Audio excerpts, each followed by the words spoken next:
Falando dos tabus também, tem até uma questão de saúde envolvida, né? Que coisas sobre as quais não se podia falar e a revista ia além da pornografia, do erotismo, falava de saúde, de comportamento. Sim, isso é uma coisa interessante, né? Conversando com o Zeca, né?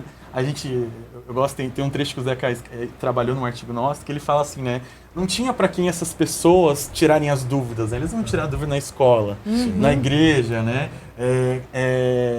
Então eles iam tirar dúvida na família. Na família. Eles iam procurar a revista, porque era ali que eles podiam tirar dúvida. Então, ia falar sobre, né, aqui tem esse exemplo, né, essa era a divisão do Ela, né, voltado para as mulheres heterossexuais. Mas, tá falando sobre sífilis, né? Sim. Então, assim, eram dúvidas que surgiam, por exemplo, no Elo tem muitas pautas que é sobre a AIDS, sobre HIV, né, sobre o casamento, né, homossexual. Então, assim, com quem que eu tiraria essa dúvida? Tinha Google, né, para fazer esse tipo de pesquisa, tinha né? também literatura, né, André? Isso era bem interessante, Perfeito. porque muitas pessoas escreviam contos eróticos ou contos pornográficos e não tinham onde publicar num período que a ditadura ainda tirava livros, né, e ela estava deslocada, então fora do eixo Rio-São Paulo.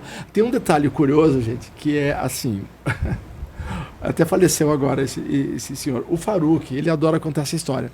Ele desceu no aeroporto, sabe aquele dia que Curitiba fica gelado e que você diz, meu Deus do céu, o que eu estou fazendo aqui? E ele encontrou um senhor, né, negro, com uma roupa branca, assim, bem fresquinha, tinha vindo de um lugar quente, tremendo. E o Faruque desceu num voo ou com ele, encontrou no aeroporto aqui em Curitiba e falou, não, o senhor quer ir comigo, eu levo o senhor numa loja para comprar uma roupa.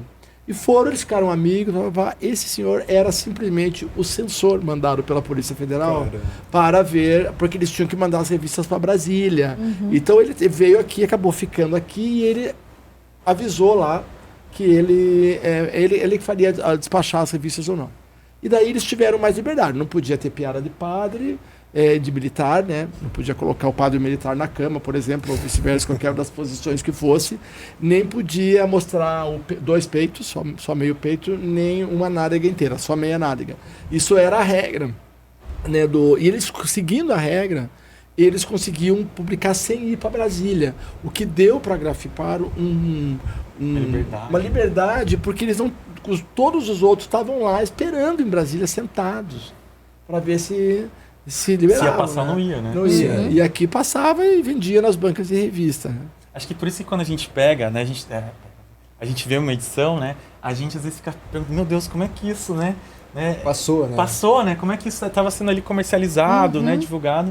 E até que a gente descobre essas histórias de bastidores, né? Mas só para finalizar, uma coisa que é bem interessante nessas histórias, porque a gente fica muito... É importante ver quem foi vitimizado e tal, mas encontrar a reação é muito legal. Quando a gente foi com a pergunta qual foi a reação que os jornalistas deram, a gente encontrou esses dois mundos. Mesmo num espaço que tinha erotismo, pornografia, a informação estava lá. Né? Alguém brigou pela informação ali. E isso é muito a ética do jornalista, né?